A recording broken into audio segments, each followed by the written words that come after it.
దేవుని పరిశుద్ధ నామానికి స్తోత్రం కలుగునుగాక. దేవునితో ఈ దినం అనే కార్యక్రమం ద్వారా ఈరోజు ప్రత్యేకంగా దేవుడు మనకిచ్చిన వాగ్దానాన్ని మనం ధ్యానం చేద్దాం. ఆదికాండం 15 అధ్యాయం మొదటి వచనాన్ని మనం చదువుకుందాం. ఆదికాండము 15 అధ్యాయం మొదటి వచనం. భయపడకుము, నేను నీకు కేడము, నీ బహుమానము అత్యధిక మగునని చెప్పాను. భయపడకుము, నేను నీకు కేడము, నీ బహుమానము అత్యధిక మగునని చెప్పాను. నా ప్రియ సహోదరి సహోదరులరా, ఈ వాక్యము అబ్రహాంతో దేవుడు మాట్లాడుతూ ఈ రోజున మనకు ఆయన వాగ్దానంగా మన జీవితంలో ఆయన అనుగ్రహిస్తూ ఉండగా, ఈ వాగ్దానం మీ జీవితంలో ఆయన నెరవేర్చునుగాక. ఆమేన్. సర్వసాధారణంగా మనం ప్రతి కార్యం తర్వాత మన జీవితంలో ఒక ఆందోళన, ఒక తొందర, ఒక యాంగ్జైటీ, ఒక రకమైన కొన్ని సందర్భాలు భయం మన జీవితంలో వస్తూ ఉంటుంది. కారణం ఏంటంటే, ఏదైనా అది విజయం కావచ్చు, అది ఆనందకరమైన ఇబ్బందికరమైన పరిస్థితులైన ఏవైనా కావచ్చు, కానీ తర్వాత ఏంటి అనే ఒక ప్రశ్న తప్పకుండా మన జీవితంలో ఉత్పన్నమవుతుంది. అబ్రహాము గొప్ప విజయాన్ని పొందుకున్నాడు. ఆ తర్వాత ఆందోళనకు గురవడం మొదలుపెట్టాడు. ఇప్పుడు విజయం అయితే వచ్చింది, కానీ రేపు ఏమవుద్ది? ఇప్పుడు శత్రువు మళ్ళీ నా మీదకి లేస్తాడా? లేకపోతే పరిస్థితులన్నీ నాకు అనుకూలంగానే ఉంటాయా? లేకపోతే అందరూ కూడబలుకొని మళ్ళీ నన్ను వచ్చి ఇబ్బందికరమైన పరిస్థితుల మధ్యన నెట్టేస్తారా? లేకపోతే నా పరిస్థితి ఎలా ఉంటుంది అని కంగారు పడుతున్న ఆ పరిస్థితుల మధ్యన భయం, అనిశ్చితి, ఆందోళన, వేదన, బాధ, భవిష్యత్తు పట్ల ఒక భయంకరమైన నిర్వేదం ఉన్న పరిస్థితుల్లో దేవుడు అంటున్నాడు ఏమనంటే, అబ్రహాము భయపడకు, నేను నీకేడము. ఇంగ్లీష్లో ఇలా వ్రాయబడింది, ఐ యామ్ యువర్ షీల్డ్. నేను నీ యొక్క కవచము అని వ్రాయబడ్డం మనం చూస్తాం.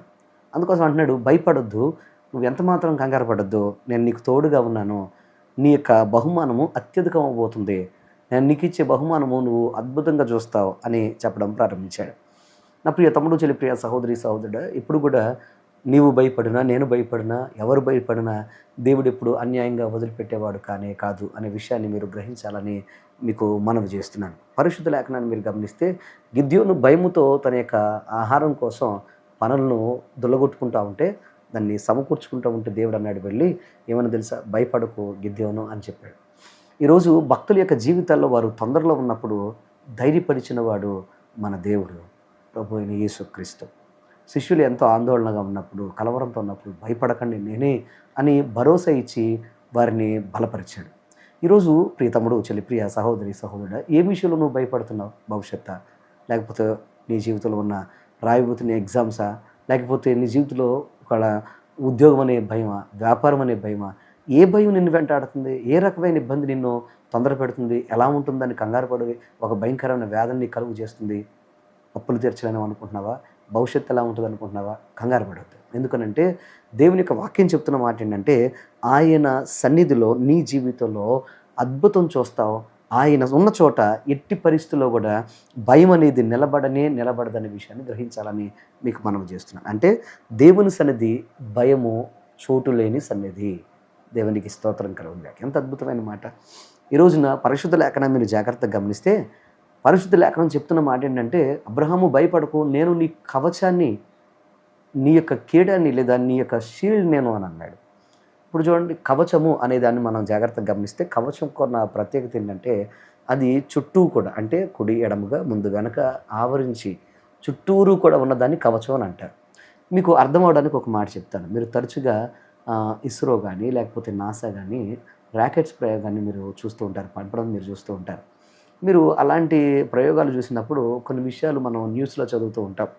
ఆ యొక్క ఉపగ్రహం చుట్టూరు ఒక షీల్డ్ ఉండటం మనం గమనిస్తాం. ఎందుకంటే విపరీతమైన వేడి, ఆకాశంలో ఉన్న శూన్యంలో ఉన్న వేడి, రాపిడి, అలాగే ఈ యొక్క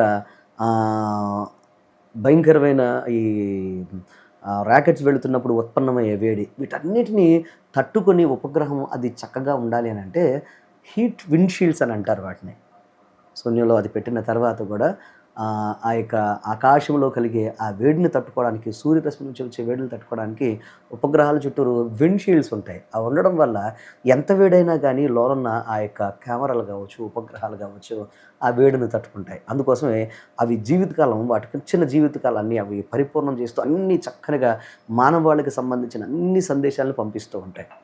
ఒక విండ్షీల్డే ఒక ఉపగ్రహాన్ని కాపాడగలిగితే, మనిషి తయారు చేసింది అంత వేడిని తట్టుకోగలిగితే, నా ప్రియ తమ్ముడు, చెల్లి, ప్రియ సహోదరి, సహోదరుడా, మనిషి తయారు చేసిందే అంత గొప్పగా కాపాడబడినప్పుడు మనిషిని తయారు చేసిన వాడుకు ఎంత బలం ఉంటుందో ఒకసారి ఆలోచన చేయండి. ఆయనే గనక నీకు చుట్టూరు ఆయన కీయడముగా విండ్‌షీల్డ్‌గా లేకపోతే ఒక షీల్డ్‌గా ఉంటే నీ జీవితంలో ఎంతటి శ్రమలొచ్చినా ఆయన ఎంత అద్భుతంగా నిన్ను కాపాడుతాడో ఒక్కసారి మీరు జ్ఞాపకం చేసుకోవాలని మీకు మనవి చేస్తున్నాను. ఇంతవరకు కాపాడింది ఆయన గదా! ఇంతవరకు నిలబెట్టింది ఆయన కదా! నిన్ను విదేశాలకు పంపించింది ఆయన కదా! నేను వ్యవసాయం లేదా ఈ వ్యాపారం చేయడానికి కారణం ఆయన కదా! నీ జీవితంలో ఇన్ని విజయాలకు కారణం ఆయన కదా! ఎప్పుడూ ఫెయిల్ అయిపోయి ఇంట్లో కూర్చోవలసిన నిన్ను జీవితంలో నిన్ను ఆయన నిలబెట్టలేదా? నీ బ్రతుకులో ఆయన ఎన్నో రకాలుగా ఉద్యోగం ఇవ్వలేదా? నిన్ను సమాజంలో, సంఘంలో నిలబెట్టలేదా? ఒక్కసారి ఆలోచన చేయండి. ఎందుకనంటే ఆయనకు సమస్తం సాధ్యమే. ఓడిపోయారనుకున్న వారిని విజేతలుగా మార్చగలిగిన వాడు గనక నీ పరిస్థితులు మారకపోయినా కానీ నీ చుట్టూరు ఆయన ఉండి పరిస్థితులు మారని చోట నిన్ను మార్చి నిన్ను గనపరిచేవాడు మన ప్రభువైన యేసుక్రీస్తు. హల్లెలూయా. అందుకోసమే ఈరోజు మీరు ఎవరైనా కానీ నీ అత్యంత గొప్ప అద్భుతమైన ప్రతిఫలం దేవుని నుంచి వస్తుందని మీరు గ్రహించాలని మీకు మనం చేస్తున్నాను. దేవుడు వాగ్దానం చేస్తున్నాడు, నేనే నీ బహుమానము, నేనే నీకు బహుమానం ఇస్తాను, ఐ యామ్ యువర్ రివార్డ్ అని అన్నాడు.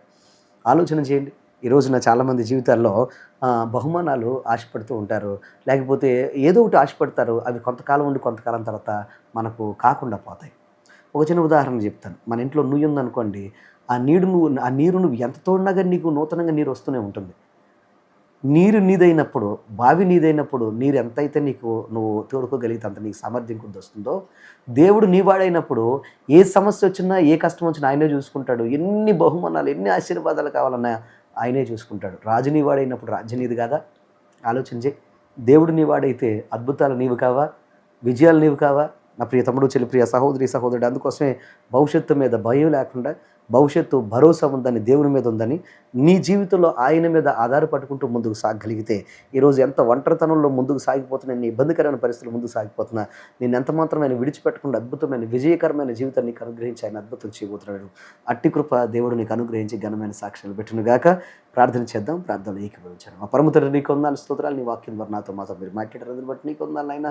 ఈరోజు వాక్యం బిడ్డలందరినీ మీరు బలపరిచి దీవించి ఆశీర్వదించండి. ఎంతమంది అయితే వాక్యం చూస్తున్నారో, వారు ఏ దేశం నుండి ఏ ప్రాంతం చూస్తున్నా, యేసు నామములో వారి భయాలు ఆశీర్వాదాలుగా మారిపోవునుగాక. అయ్యా, మీరే నీ కేడమన్నాను వాగ్దానం చేస్తున్నాం. మా కేడముగా నీవు ఉన్నావు నాయన, షీల్డ్గా మీరున్నావు, బహుమానంగా మీరున్నారు నాయన. ఈ రోజున ప్రియ బిడ్డలు ఎంతమంది అయితే నా ఇంటికి వందాలి ప్రభా, నాకేమవుతుందో, నా జీవితంలో నాకు భరోసా ఉంటుందా, ఏమవుతుందనే ఆందోళన ఉన్నట్లయితే, వారి జీవితంలో ఎలాంటి ఇబ్బందికరమైన పరిస్థితులు, నా ఇబ్బందులు కొట్టివేసి సమృద్ధి సమాధానాల గురించి ముందు నడిపించాలి. ప్రతి కీడు శోధనలు ఈ సున్నాములు ఈ ఉదయకాలం ముందు లయమైపోవునుగా, ఈ దినమందు వారి విజయాలు ప్రారంభమవునుగా కనుక ప్రకటన చేస్తున్నాను. ఎక్కడికి వెళ్ళిన గొప్ప విజేతలను పెట్టండి. అనేక అద్భుతాలు చేసే కృపా భాగ్యం ఇచ్చి ముందుకు నడిపెట్టమని, అద్భుతం చేయమని యేసు నామమున అడుగుచున్నాము తండ్రి. ఆమేన్.